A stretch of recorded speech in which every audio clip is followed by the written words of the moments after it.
쌍둥이처럼 닮은 꼴이라는 것입니다. 무슨 근거로 그런 이야기를 하느냐고요? 네, 제가 그 근거를 보여드리겠습니다. 이 모습을 발견하고 저도 깜짝 놀랐습니다만 많이 닮아 있지 않습니까? 여러분, 너 자신을 알라, 이게 누가 한 말인지 알고 계신가요? 혹시 소크라테스? 그렇다면 틀렸습니다. 한 국가의 기틀을 놓을 때 그 지도자가 어떠한 생각을 가지고 어떠한 방향으로 이걸 설계해서 이끌고 갔느냐에 따라서 그 후 자선 만대가 번영을 누리느냐 아니면 초라하게 사느냐 하는 것이 결정되는 것입니다.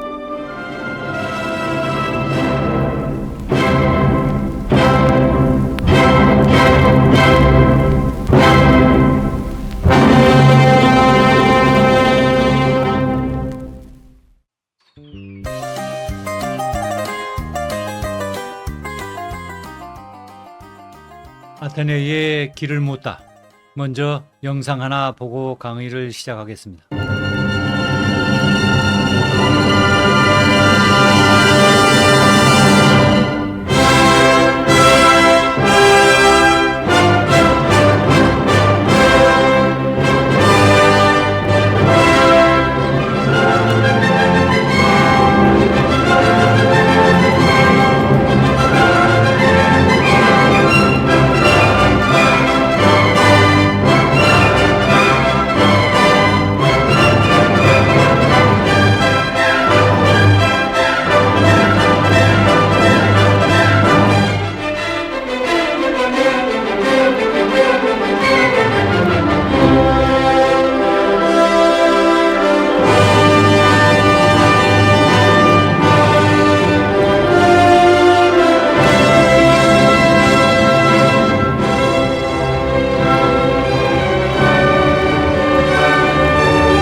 그러다가 제가 이런 모습을 발견했습니다. 네, 이게 종묘정전이고요. 이게 파르테논 신전인데 여러분 어떻습니까? 매우 닮아 있지 않습니까?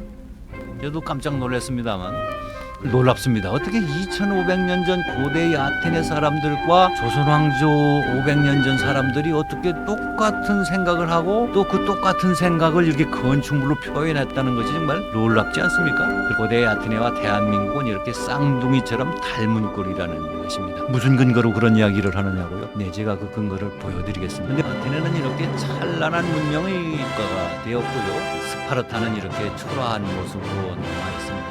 요즘 여러분들 그리스에 여행을 가시면요, 스파르타는 아예 여행 코스에서조차 포함이 안 돼 있어요. 네, 그 정도로 볼 것이 없다는 이야기입니다. 근데 문제는 이렇게 찬란한 문명의 아테네가 군사국가 스파르타에 멸망했다는 것입니다. 참, 그렇다면 왜 그랬을까요? 왜 문명국 아테네가 군사국가 스파르타에 망했을까요? 우리는 이것을 분명하게 밝혀야 합니다. 그래야만 우리가 이것을 반면교사로 배울 수 있기 때문입니다.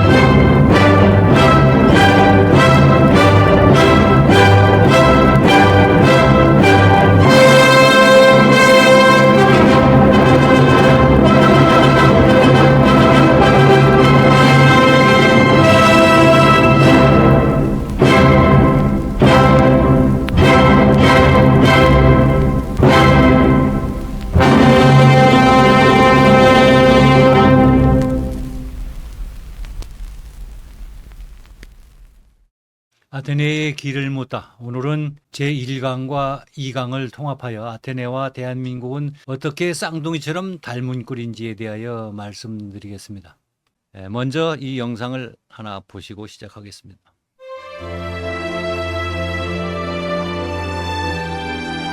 이 세상 어디에도 이런 건축물은 없다. 굳이 비교하자면 아테네의 파르테논 정도일 것이다.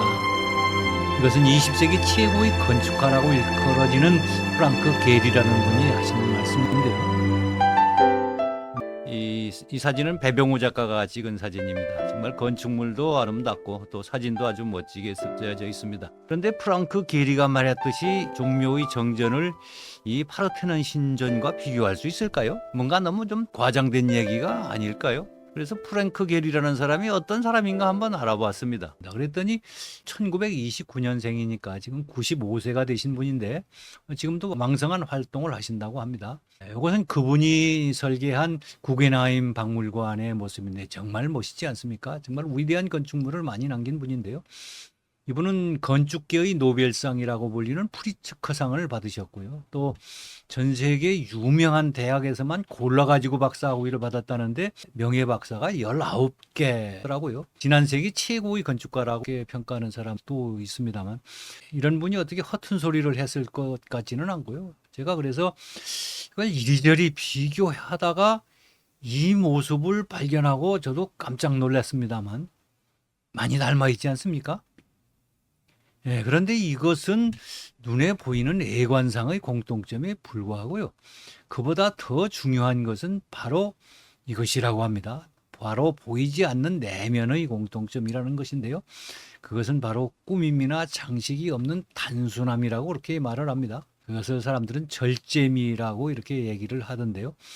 이에 대해서 프랑크 게리라는 분이 이런 말씀을 하셨더라고요.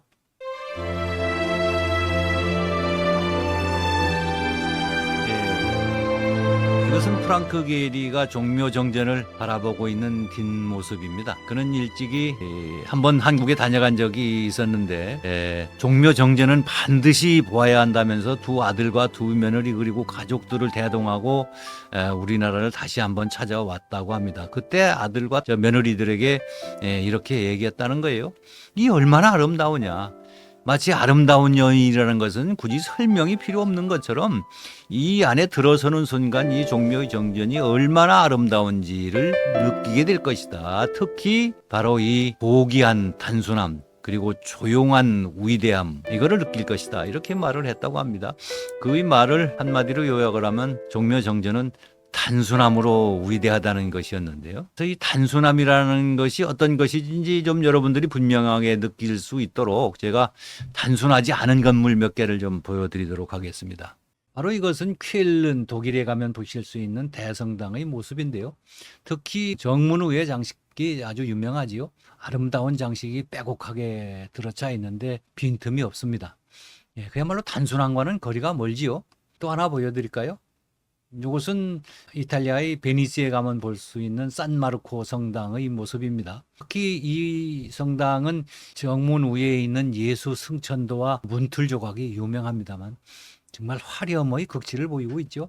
물론 양식은 아까 그 고딕 양식과 달리 비잔틴 양식이라서 아치 모양이 있어서 좀 다르기는 합니다만 아름다운 장식으로 빼곡 차 있다는 그런 면에서는 뭐 동일하다고 볼 수 있습니다. 다른 예 하나 보여드리겠습니다. 이것은 인도의 마두라의 힌두 사원의 모습인데요. 정말 어디 빈틈을 찾아볼 수 있습니까? 단순함과는 까마득하게 멀지요. 이것과 비교하면 우리나라의 종묘 정전이나 파르테논 신전이 얼마나 단순한 건물인지를 우리가 잘 알 수 있는데요. 도대체 왜 이랬을까요? 2500년 전 아테네 사람들이나 조선왕조 시대의 사람들은 어떻게 이렇게 단순한 건물을 만들었을까요? 뭐 기술이 없어서? 뭐 돈이 없어서? 그렇지는 않겠지요.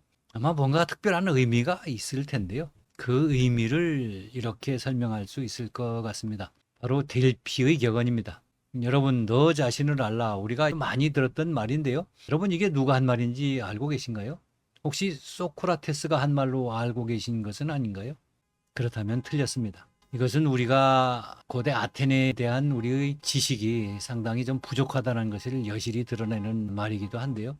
뭐 저도 물론 그랬습니다만 이것은 소크라테스가 한 말이 아니고요. 델피의 신전에 새겨져 있었단 말이고 소크라테스보다 200년 전에 살았던 그리스의 7현자들 그 중에서도 아마 솔론이 한 말이었을 것이라고 전해지고 있습니다만 이 말의 의미를 보다 우리가 정확하게 알려고 그러면 그 말에 이어지는 이 nothing in excess, 매사에 지나치지 말라, 어느 한쪽으로 지나치지 말라는 이런 말과 함께 이해할 때 비로소 우리가 그 뜻을 정확하게 알 수 있는데요.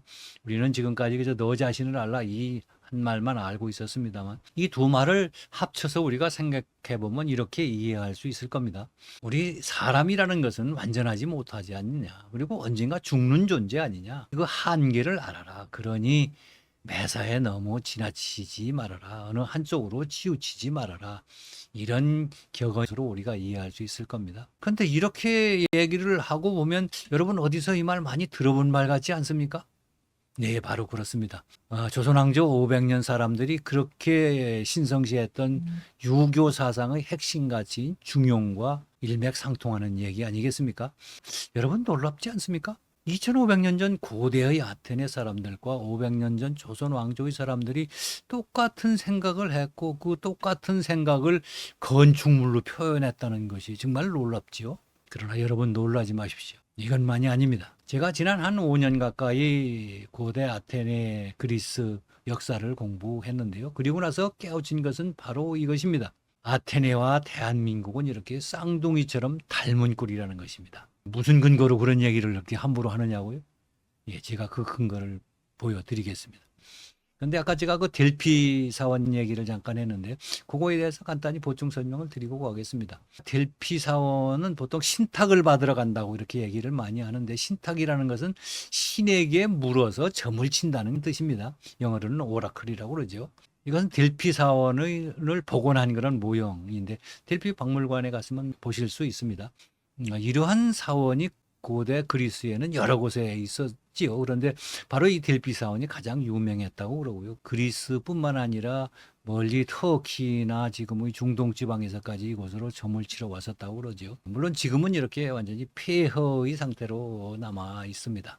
자, 이제 본론으로 돌아가겠습니다. 아까 제가 쌍둥이처럼 닮은 꼴이라고 그랬는데 그 근거를 하나하나 설명 말씀 올리겠습니다. 자, 그 첫 번째는 바로 이 그림을 보고 말씀드리겠습니다. 이것은 전몰용사 추도사를 하는 페리클레스의 모습입니다. 청중들을 주목해 보시기 바랍니다. 옷 모양이 각양각색 다양하지요.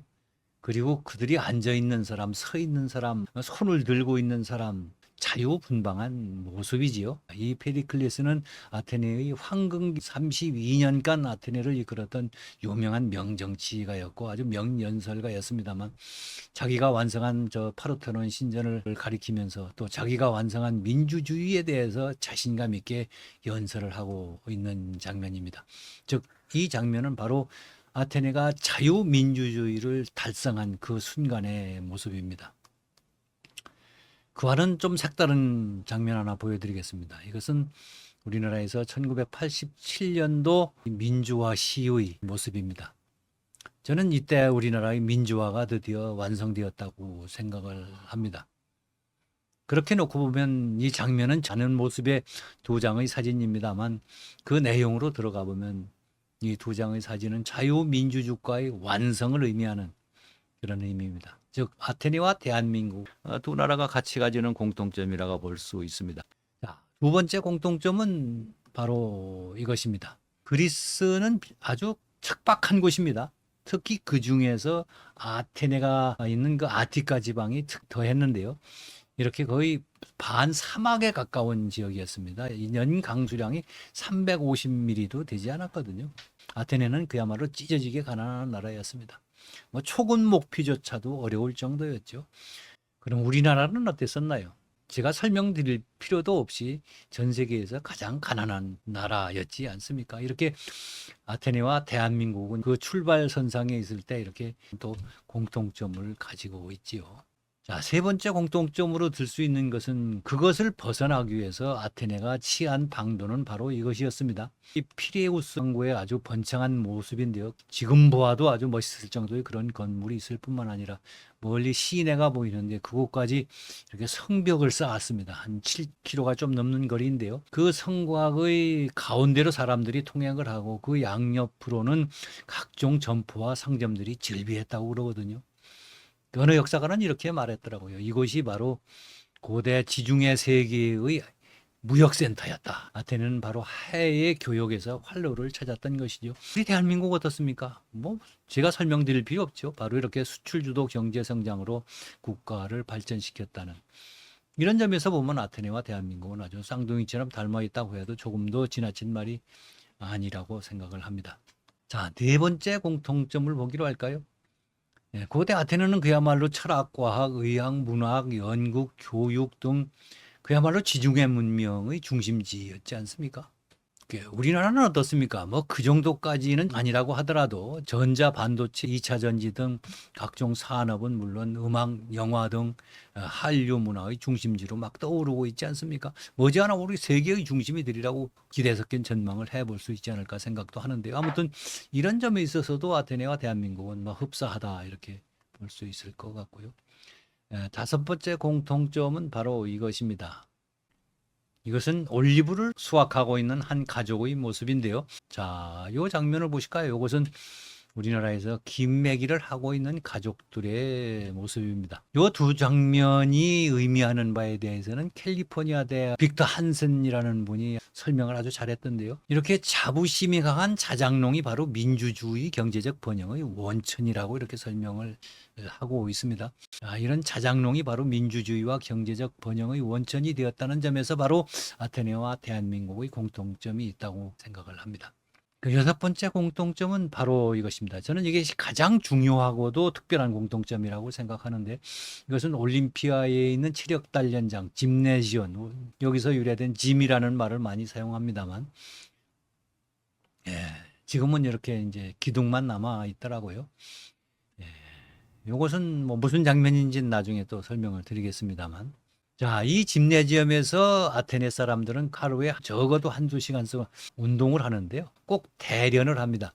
이렇게 마주 겨루기를 하는 거죠. 창 던지기도 하고 레슬링도 하고 뭐 달리기도 하고 온갖 경기를 이렇게 서로 짝을 이루어서 서로가 누가 더 잘하는지를 이렇게 시합을 하는 이런 우리나라 수능 시험장의 모습입니다. 우리나라의 학부모도 함께 시험을 치르고 있는 것은 아닌가 이런 생각이 들 정도이지요. 이 두 장면이 어떤 공통점을 가지고 있다고 생각하십니까? 뭐 떠오르는 단어가 없으십니까? 네, 바로 이것이지요. 그야말로 경쟁적 사회라는 것이죠. 우리나라도 어떤 면에서는 너무 지나치다 할 정도로 경쟁적인 사회이지만 아테네 역시 마찬가지였습니다. 이렇게 된 것은 바로 고대 아테네 사람들이 가지고 있었던 이 3대 시민 정신의 하나인 바로 이 아레테에서 시작됩니다. 아레테란 바로 탁월함의 추구를 뜻하는 것이지요. 자, 이 장면을 보시면 그 의미를 알 수 있습니다. 이렇게 발가벗은 남자들이 달리기를 하는 모습인데 1등을 하기 위해서 전력을 다하고 있죠. 이 모습은 아가멤논과 아킬레스입니다. 이 장면은 바로 아킬레스가 아가멤논이 도적적 잘못을 했을 때 불의를 참지 못하고 목숨을 걸고 칼을 빼들고 그래 아가멤논 대왕에게 달려드는 그런 모습을 표현해 놓고 있습니다. 그것은 아킬레스가 바로 이렇게 싸움을 잘하는 그 무공에 있어서만 탁월했던 것이 아니라 아킬레스는 도덕적으로도 아주 탁월한 사람이었다. 그래서 이 아레테의 정신이 말하는 것은 모든 측면에서 탁월한 것을 의미하는 것입니다. 그래서 역사학자들은 이 아테네를 가리켜서 경쟁을 사랑한 시대다 이렇게 표현을 하더라고요. 아울러서 삶의 모든 측면에서 그랬다. 이 사람들은 무엇을 하든지 경쟁을 했습니다. 술 마시기 경쟁도 있고요.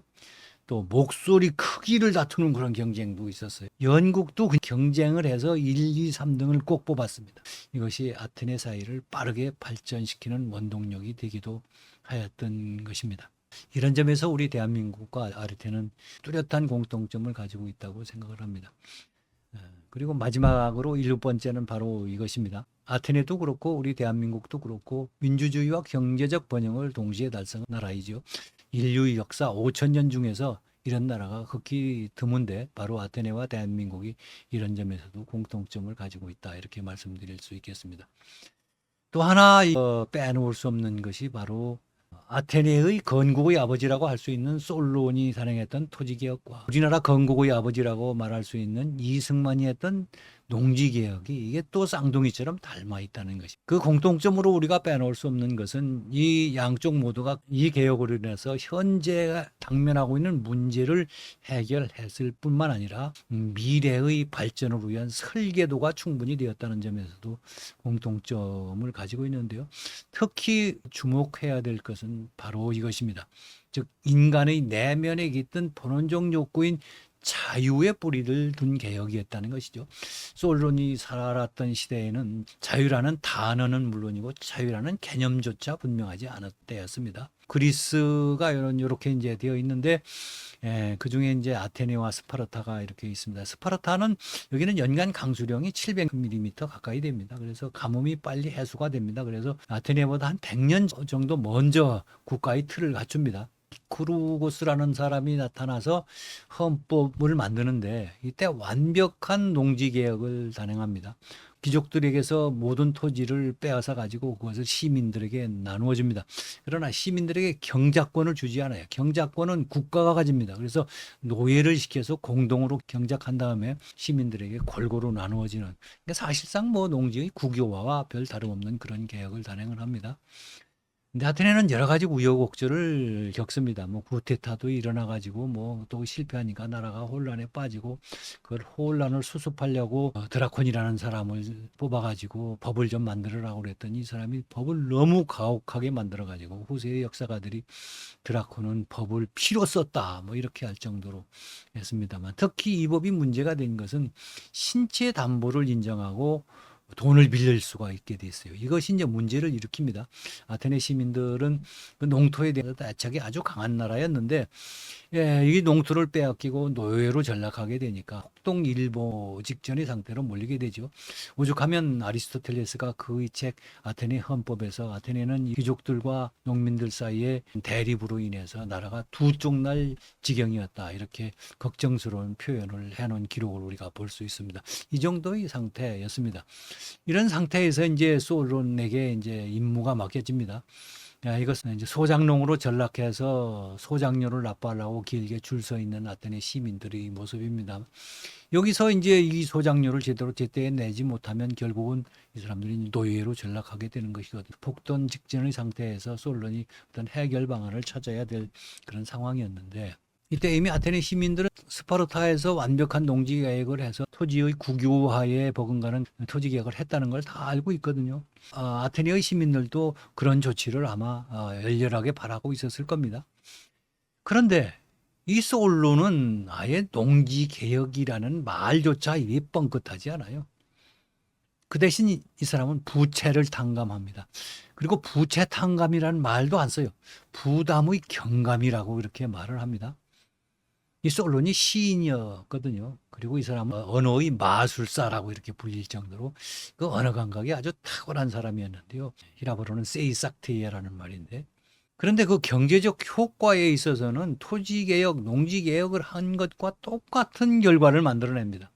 왜냐하면 아테네 시민들이 농지를 빼앗기고 노예로 전락하는 것은 이 신체를 담보로 하고 돈을 빌렸다가 그걸 못 갚은 것 때문 아닙니까? 그런데 완전히 빚을 탕감해 버리니까 노예였던 사람들이 노예에서 풀려나게 되고 또 빼앗겼던 농토를 다 되찾게 되잖아요.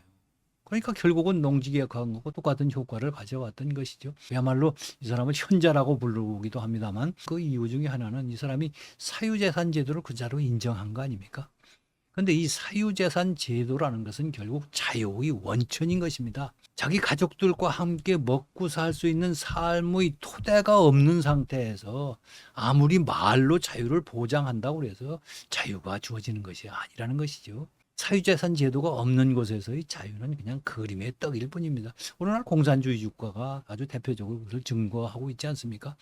바로 이렇게 솔론의 농지개혁은 정말 탁월한 대한민국의 토지개혁에 대해서 살펴보도록 하겠습니다. 뭐 잘 아시는 것처럼 소련, 중국 다 공산화됐고 뭐 북한도 공산화가 되었지요. 이미 북한에서는 1946년도에 소련군이 김일성을 시켜가지고 임신 인민위원회라는 걸 만들어가지고 토지개혁을 해버립니다. 이제 남한에서는 친탁통치를 놓고 극심한 대립을 벌이다가 가까스로 단독 정부를 수립은 했지만, 또 미군은 또 철수를 해버리잖아요. 뭐 힘의 공백 상태가 되었던 거죠. 남한에서 활동하던 남로당의 박헌영이 이제 북한으로 가잖아요. 그런데 소련군이 지원하는 김일성하고 게임이 안 됐던 거죠. 그러니까 이 사람이 남한에서 뭔가 일을 꾸며보려고 여러 가지를 핵책을 한 것이 바로 대구 폭동, 여수 순천 반란 사건, 제주 사태 뭐 이런 거 아닙니까? 그야말로 뭐 이게 나라꼴이냐라고 할 수 있을 정도로 극도의 혼란 상태가 일어나고 있었던 것이죠. 그런 상황에서 이승만 대통령이 농지개혁을 해야 했던 것인데 그가 택한 방법은 바로 유상물수, 유상분배였습니다. 북한에서는 완전한 그냥 무상으로 농민들한테 분배한다는 결국은 뭐 도저히 국유화가 되고 말았습니다만 남한에서도 그걸 원하지 않았겠습니까? 북한의 소식을 다 알고 있었거든요. 그 당시에 어떤 여론조사 결과에 의하면 남한에서 공산주의를 지지한다는 사람이 당시에 70%가 넘었다는 그런 결과도 있더라고요. 공산주의가 당장 된다고 해도 뭐 이상할 것이 전혀 없는 그런 상태에서 무상분배를 원했겠지만 이승만 대통령은 그렇게 하지 않습니다. 그렇게 했던 이유가 바로 그가 1905년 한성 감옥에서 썼다는 독립정신에 나와 있습니다. 자유라는 새로운 개념으로 결박당한 백성을 해방시켜야만 나라가 잘 될 수 있다. 이승만이 1904년도, 2004년이 아닙니다. 가지고 있었던 생각이었던 것이죠. 여기서 그 사람의 선견지명을 우리가 엿볼 수 있는데 이 아테네와 대한민국의 농지개혁의 특징을 명확하게 이해하려고 그러면 이걸 스파르타와 북한하고 비교해보면 아주 명쾌하게 드러납니다. 아테네 대한민국 사유재산 제도를 그대로 유지했다고 그랬죠. 스파르타 북한 사유재산을 부정했지요. 자유를 회복시키는 데 중점을 두었지만 오히려 북한과 스파르타는 뭐 결과론적인 얘기지만은 자유를 박탈하는 수단으로 전락되고 말았지요. 그 결과 아테네와 대한민국에서는 자유로운 경제 활동이 보장되고 반면 스파르타와 북한은 자유를 억압합니다. 또 극단적 평등을 추구한다고 하는데 그것도 평등이 달성이 됩니까? 그리고 이 사람들은 또 희한한 게 식사도 공동으로 해요. 식사를 따로 하면 거기서 불평등이 생긴다고 해서 식사도 똑같이 해야 된다는 것이죠. 예, 거기에서 자유나 창의가 발생할 수 없는 겁니다. 또 이 사람들은 절대로 애국인을 안 받으래요. 폐쇄적 문화에서는 절대로 문명이 발달하지 못합니다. 그래서 결국 아테네와 대한민국은 자유를 만끽하면서 경제적 풍요를 누리고 또 그 자유 속에서 문화와 문명이 발전하는 거 아닙니까? 결국 부강하고 번영된 나라가 됩니다. 그러나 북한과 스파르타 어찌 됩니까? 자유는 없어지고 인권은 무시되지요. 그들이 생각하는 건 오로지 전쟁밖에 없습니다. 결국 군국주의 군사 공동체로 전락하고 결국 불량국가로 남아있게 되는 것입니다. 이 얼마나 명쾌합니다. 이거를 다시 말이 아닌 그림으로 한번 보여드리겠습니다. 네. 뭐 제가 이걸 말로 설명할 필요가 있나요? 한 가지 뭐 제가 첨언한다면 한 국가가 시작될 때, 한 국가의 기틀을 놓을 때 그 지도자가 어떠한 생각을 가지고 어떠한 방향으로 이걸 설계해서 이끌고 갔느냐에 따라서 그 후 자선 만대가 번영을 누리느냐 아니면 초라하게 사느냐 하는 것이 결정되는 것입니다. 이렇게 찬란한 문명의 국가가 되었고요. 스파르타는 이렇게 초라한 모습으로 남아있습니다. 요즘 여러분들 그리스에 여행을 가시면요, 스파르타는 아예 여행 코스에서조차 포함이 안 돼 있어요. 네, 그 정도로 볼 것이 없다는 이야기입니다. 근데 문제는 이렇게 찬란한 문명의 아테네가 군사국가 스파르타에 멸망했다는 것입니다. 참. 그렇다면 왜 그랬을까요? 왜 문명국 아테네가 군사국가 스파르타에 망했을까요? 우리는 이것을 분명하게 밝혀야 합니다. 그래야만 우리가 이것을 반면교사로 배울 수 있기 때문입니다.